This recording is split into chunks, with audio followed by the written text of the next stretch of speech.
Orin.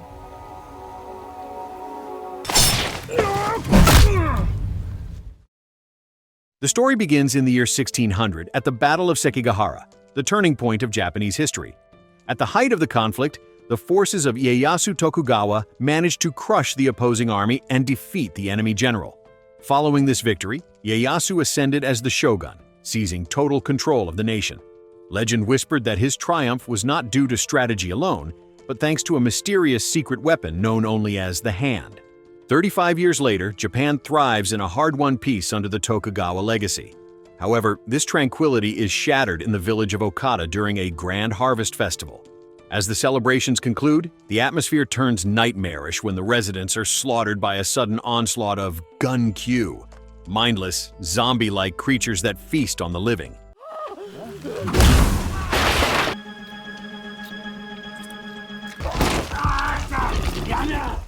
The narrative then shifts to Tagajuku village, where a dedicated physician named Orin treats victims of accidental shootings. After finishing her rounds, Orin searches for her foster daughter, Toki, eventually finding her at Hyodo's dojo. Concerned for Toki's safety, Orin forbids her from practicing swordsmanship, as the girl suffers from a debilitating long-term illness. Upon returning home, Orin consults with her mentor, a senior physician named Genza. For years, Genza has provided shelter and employment for Orin and Toki out of a sense of humanitarian duty. Their conversation soon turns to a man named Nishi, a physician who has delivered Toki's essential medicine from Okata village every month for a decade. With Nishi having mysteriously vanished, Orin and Genza decide to embark on a perilous journey to Okata to retrieve the medicine themselves, unaware that the village has already fallen to the Gun-kyo. When Genza and Orin finally reach Okata, they are met with an eerie, lifeless silence. Suspecting a natural disaster rather than a supernatural plague, they seek out a nearby shelter. Their search ends in terror when they are ambushed by a transformed villager. The resulting struggle draws a swarm of Gun-kyo to their location, forcing Orin to break into the shelter to find safety for herself and the elderly Genza.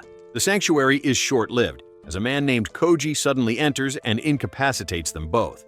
When Orin regains consciousness, she finds herself and Genza bound and held captive.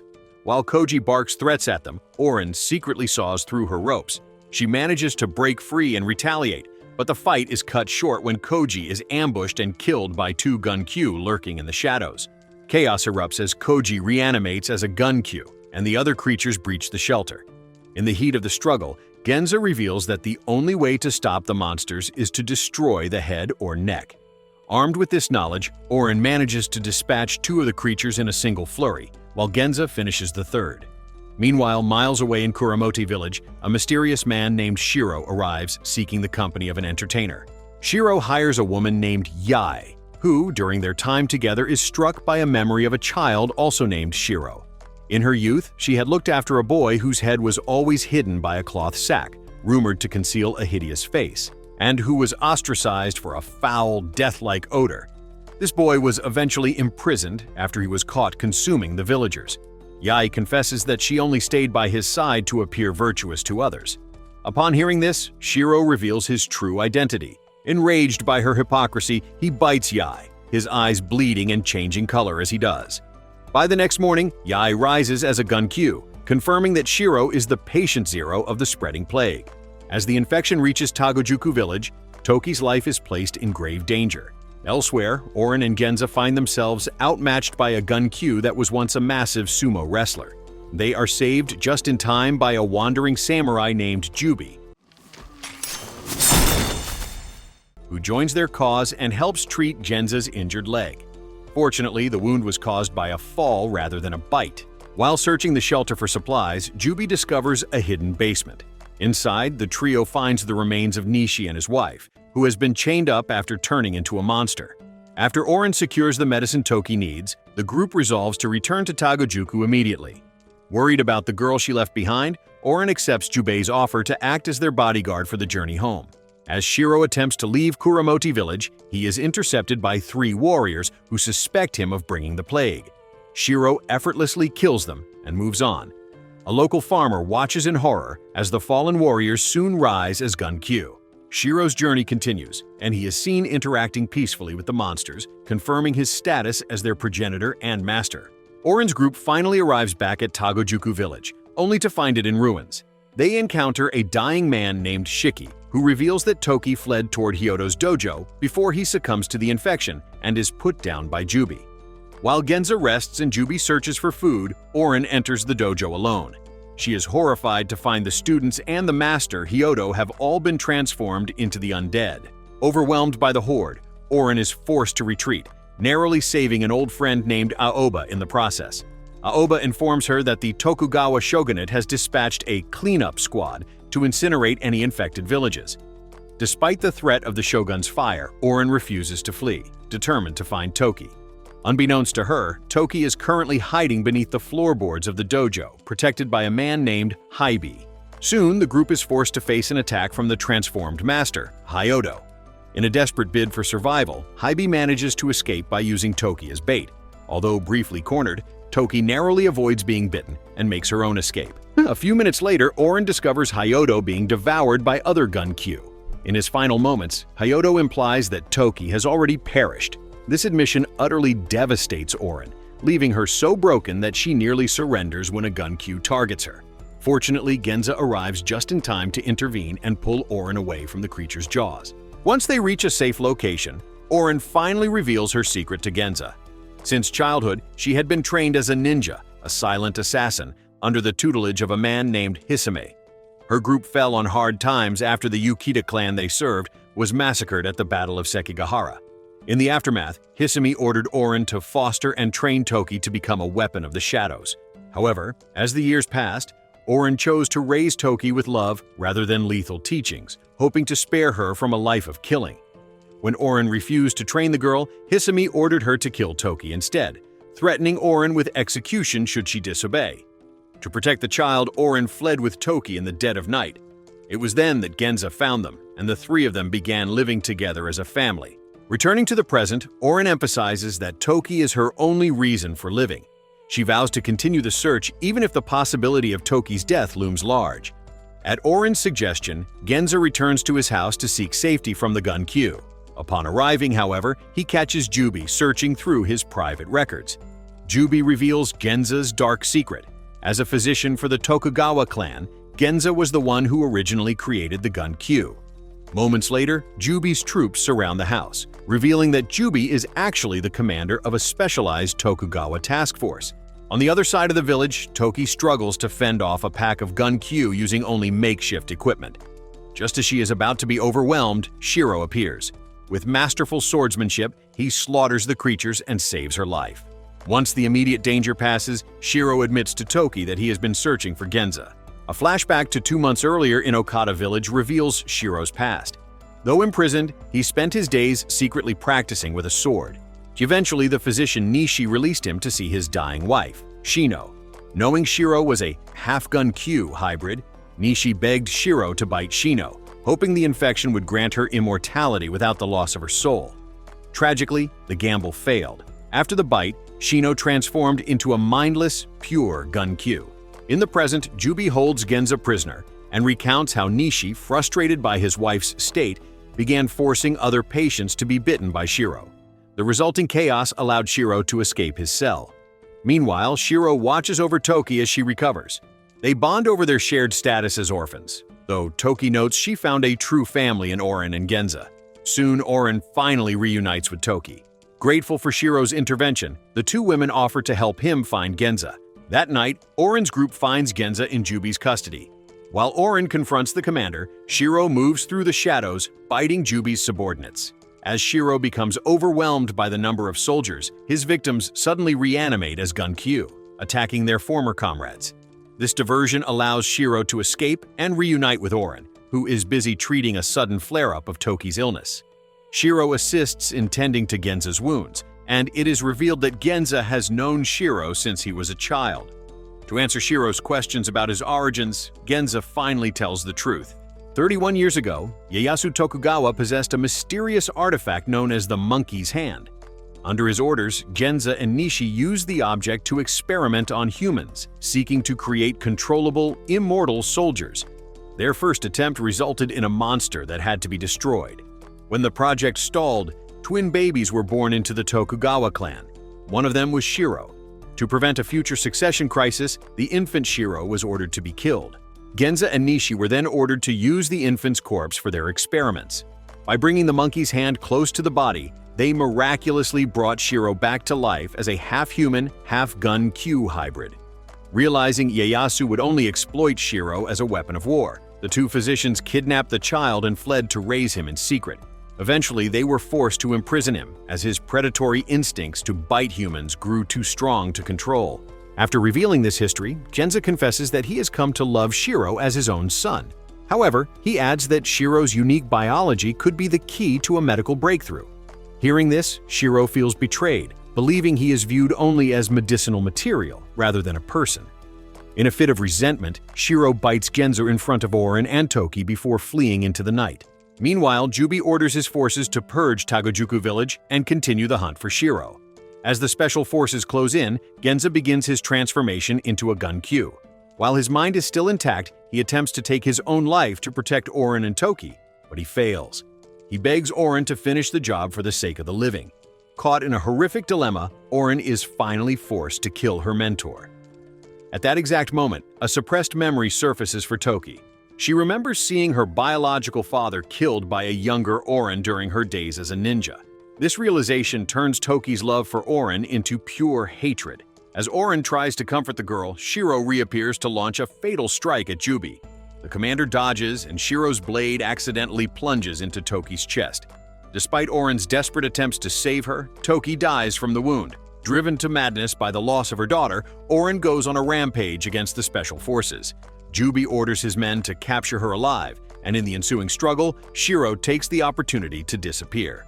As the soldiers close in, a despairing Orin prepares to take her own life, seeing no reason to go on without Toki. Sometime later, the narrative introduces Shiro's twin brother, Takechi.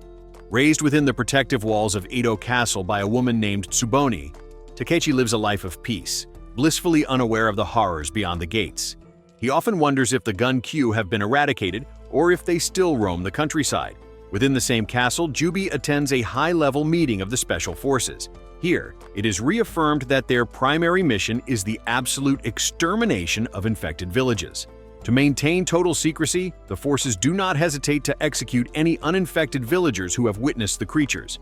Due to his failure to capture Shiro, Jubei is stripped of his command, and a man named Yagyu is appointed as the new leader. Despite the professional setback, Jubi maintains a close friendship with Takechi, who confides his personal ambitions to him. Takechi reveals his desire to become a truly formidable shogun, earning his respect through strength rather than his lineage alone. It is through this interaction we learn that Takechi is the third-generation shogun and the grandson of the late Ieyasu. The story then shifts to the grim reality of Tatsu Village, where female prisoners are subjected to brutal conditions. The prison warden encourages violence among the inmates, who are tasked with the dangerous job of hunting for Gun-kyo carcasses. Finding one is a rare requirement for earning their release. Among these broken women is Orin. Since the tragedy involving Toki, Orin has been a hollow shell of herself, devoid of any will to live. She even stands motionless as a Gun-kyo prepares to attack her, only for Jubi to intervene and kill the beast. It is revealed that Jubi has been watching over her, having previously thwarted her attempts at suicide. Jubi soon visits Senya, a physician stationed in the village who is conducting gruesome experiments with Gun-kyo flesh. Senya believes he can synthesize a cure that allows the infected to retain their humanity. He enlists a prisoner named Kaio as his assistant, but cruelly denies her a protective mask, despite the high risk of infection in the lab. The tension in the prison reaches a breaking point when the other inmates assault Kaio out of jealousy over her impending release. That night, as Kaio prepares a large vat of meat soup for the prisoners, black mucus from her worsening infection drips into the broth. The prisoners consume the meal, unaware of the contamination.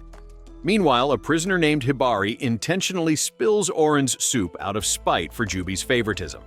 A fight breaks out when another prisoner, Sakura, retaliates. During the struggle, Sakura's cross necklace is exposed. Since Christianity is a banned religion in the Edo era, Sakura is beaten and bound. Orin is also tied up for attempting to defend her. The consequences of the tainted soup manifest quickly. Keio's black mucus illness reaches a violent peak, and she collapses after a fit of self-mutilation. Within moments, every prisoner who ate the soup undergoes a horrific transformation into a Gun-kyo. This outbreak proves that the illness is not only airborne through the scent of meat, but can be transmitted through bodily fluids. As chaos consumes the prison and the wardens begin to turn, Jubi arrives to purge the area. While protecting Orin, he drops a bombshell. Shiro is alive and is currently with Toki, who, against all odds, has also survived. This revelation reignites Orin's will to live. She and Sakura fight their way through the undead to escape the facility.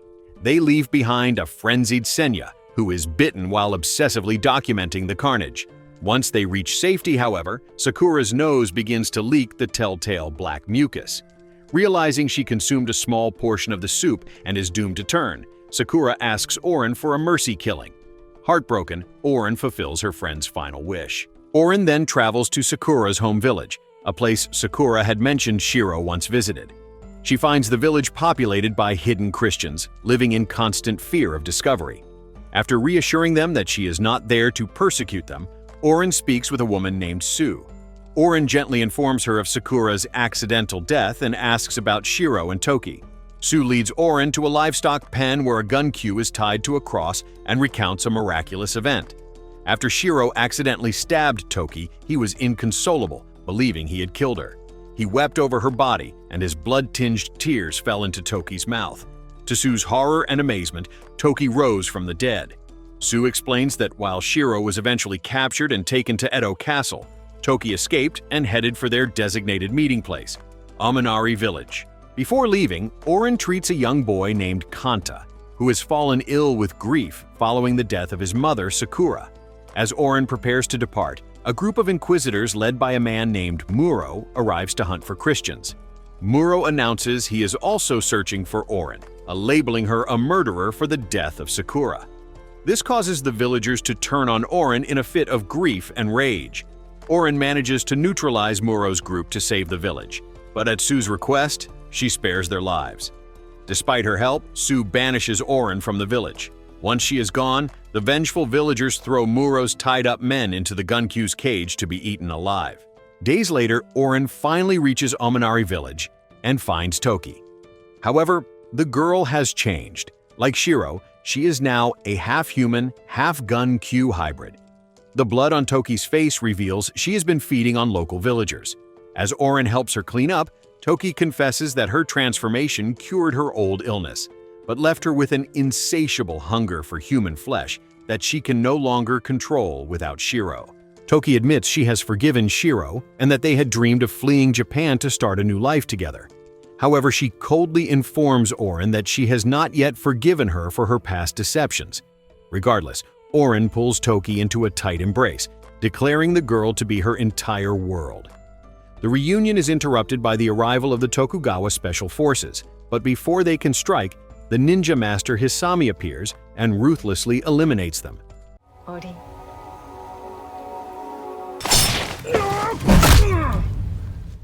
It is revealed that Hisame has been tracking Orin ever since her old friend Aoba reported her location. Elsewhere, Jubi successfully completes his mission to capture Shiro, bringing him back to Edo Castle as a prisoner. However, leveraging his superhuman strength, Shiro breaks free and encounters his twin brother, Takechi. As they come face to face, the twins share their deep-seated grievances. Takechi feels suffocated by the rigid rules of the shogunate, while Shiro laments a life defined by wild misery and isolation. During their meeting, Jubi is forced to kill Shiro's cell guards, who have already succumbed to the infection and turned into Gun-kyo. Upon finding Shiro with Takechi, Jubi prepares to execute the hybrid for fear he has taken the shogun hostage. Takechi, however, intervenes and orders Jubi to stand down, after Shiro promises never to bite another human if he is granted his freedom. Before departing, Shiro leaves them with a chilling warning. Gun-kyo are still lurking within the castle walls. Enraged by this discovery, Takechi demands answers from his advisors regarding the presence of the creatures in his own home. To prevent a total catastrophe, Yagyu leads Takechi to a hidden chamber. There, Takechi is horrified to find a Gun-kyo clad in the armor of the shogun.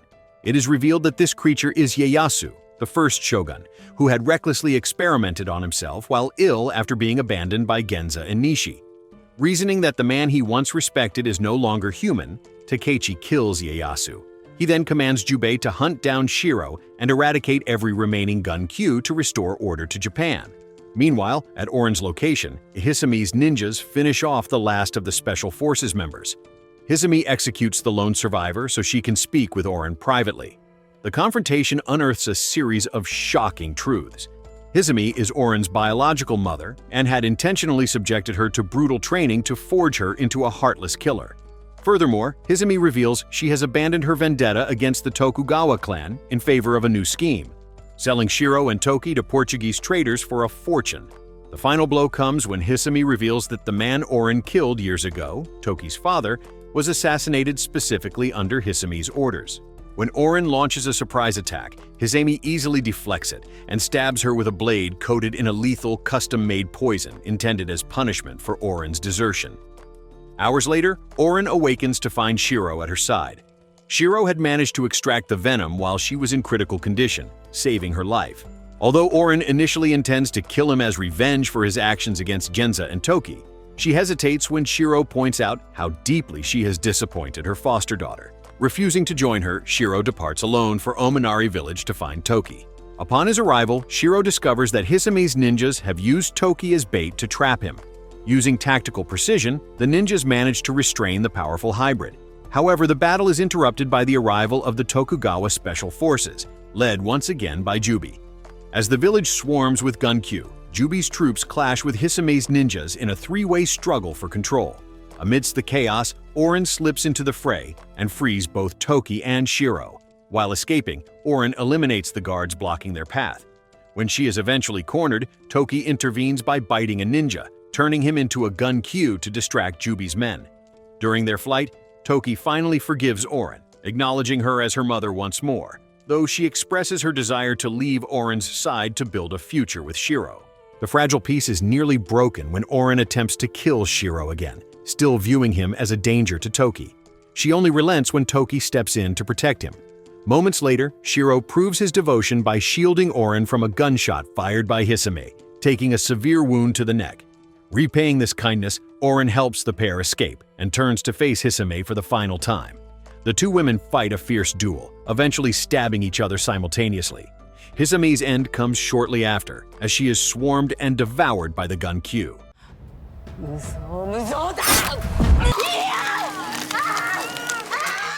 In the final moments of the conflict, Orin blocks Jubi's path to allow Shiro and Toki to reach the docks. She bids Toki a final, tearful farewell, urging her to find happiness.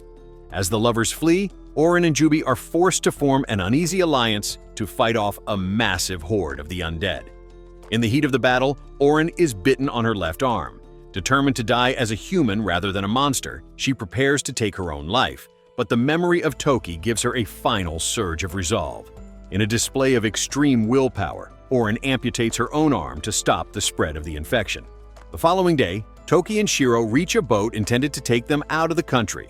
However, midway through their journey, Shiro collapses. His gunshot wound has become fatal. He gives Toki his cross necklace as a parting gift, expressing his gratitude for the life they shared. At Shiro's final request, Toki sets sail for Amakusa, a place where it is said outcasts and those with abnormal conditions are accepted. Later, Jubi discovers Shiro's body and confirms his death. He eventually finds Orin on the beach, her eyes fixed on the horizon where Toki's boat has vanished. Recognizing their shared struggles, Orin and Jubi agree to a truce. Orin resolves to spend her remaining years as a physician, using her skills to save lives rather than take them. Meanwhile, on a distant shore, Toki cuts her hair and adopts the name Tokisada, ready to begin her life anew. So, what did you think of the movie? Leave it in the comments below, and if you enjoyed the video, please like and subscribe for more movie recaps. See you in the next video.